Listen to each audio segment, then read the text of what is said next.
예.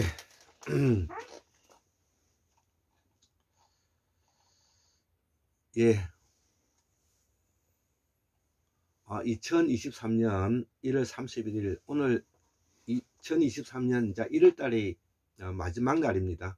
음력으로는 1월 10일인데요.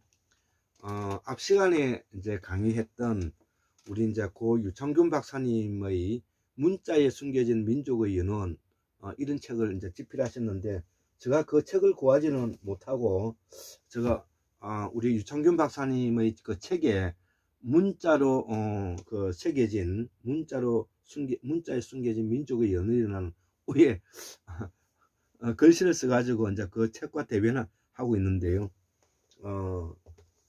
이제 그 제자분이 쓰신 그 최춘태 박사님 이런 책이 있고, 그 다음에 우리 유창균 박사님의 유작이라고 말할 수 있는 이런 그 일본 신화의 언어학적인 접근, 이런 책이 있습니다.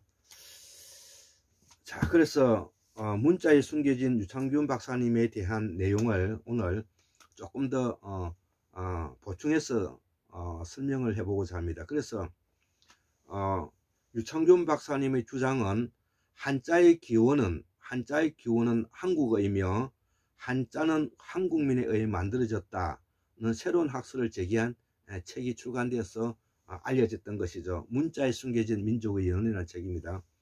고대 한자음 연구의 권위자인 전 영남대 교수 유창균 박사 돌아가셨습니다.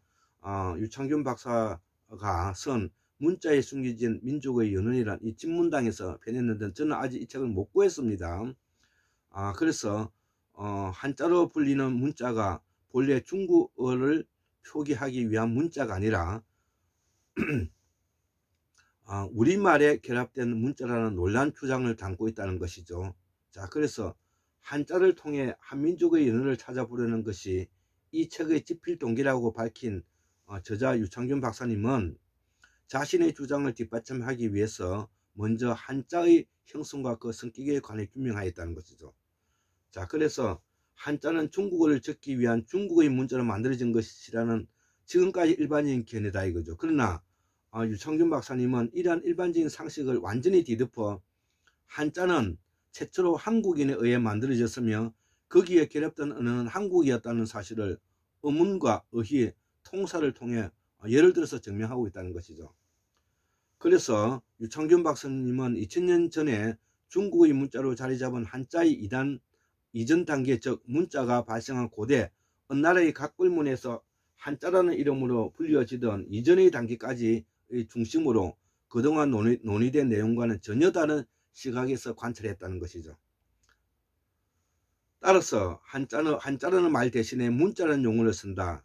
고대 문자는 각 구름의 근문을 거쳐서 전서, 횟수로 이행되면서 점차 문자로서 본질적인 특성을 갖게 되었는데, 이렇게 이루어진 문자를 우리가 한자라는 이름으로 부르게 된 것은 해세의 형성이 이루어진 한대에 와서 갖춰졌기 때문이라는 것이죠. 먼저 이 가설의 뒷받침은 어문면에서 한자음은 다음 절적이라는 것이다.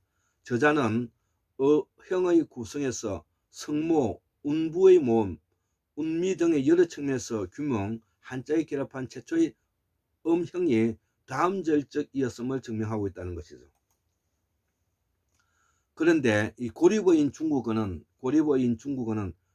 단음절적이기 때문에 이런 다음절적 언어는 결코 중국어적인 것이 될 수가 없다는 것을 알게 되었다는 것이죠. 그래서 어휘면에서도 한자에 결합한 최초의 음형이 한국어적인 것임을 풍, 웅, 수, 집 등에서 100여 개의 어휘 자음을 대비쉽게 증명하였다는 것이죠.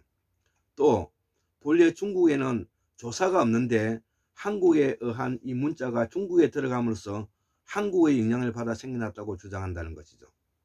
결국은 그림 형태로 된 이 각불문이 언어음과 결합돼 문자로서의 기능을 수행할 때 결합한 자음인 초음이 한국어를 바탕에 깔고 있다는 필자의 견해라는 것이죠. 유창균 박사의 견해라는 것이죠.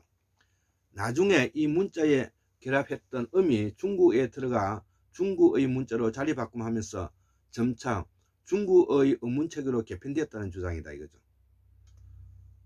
유창균 박사님은 이러한 문자의 형성 과정을 토대로 문자 형성에 관여한 종종 역시 한국인임을 가능성이 제기하였고 이건 밝혀졌다는 것이죠.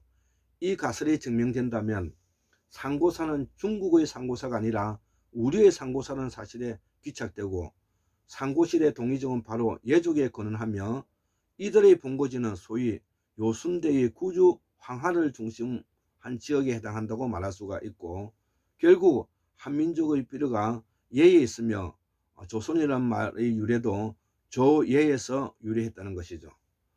우리가 새를 토템으로 하는 것이죠. 조는 최초의 조이었고 이것이 동쪽으로서의 민족 이동과 더불어 조, 도, 조로 바뀌었다는 것이다 이거죠. 또 상고사에 등장하는 제왕들과 중국 신화에 나오는 천지창조에서 사망오제를 거쳐 하은주 3대에 걸친 인물들이 모두 한 민족이었음을 문자를 통해 규명하고 있다는 것이죠. 저자 유창균 박사님은 상고시대의 문자의 복승모나 운부모음, 초음의 형태 등을 한국어와 관련 지었을 때 보다 명확하게 규명할 수 있다는 사실을 발견했고 앞으로 여러 학자들에 의해서 보다 과학적인 검토와 연구가 진행될 것이라고 매일신문 수정철 기자가 지금 적고 있다는 것이죠. 여기에 가장 그 제자로서 유창균 박사님의 제자로서 최춘태 박사님이 이런 책을 만들어서 지금 현재 가르치고 있죠. 자, 그래서 이런 정도로 이야기를 하고 우리가 기본적으로 우리가 여기에 대한 관련되어 있는 내용들은 앞으로 조금씩 설명해 나가도록 하겠습니다. 예, 강의를 마치도록 하겠습니다.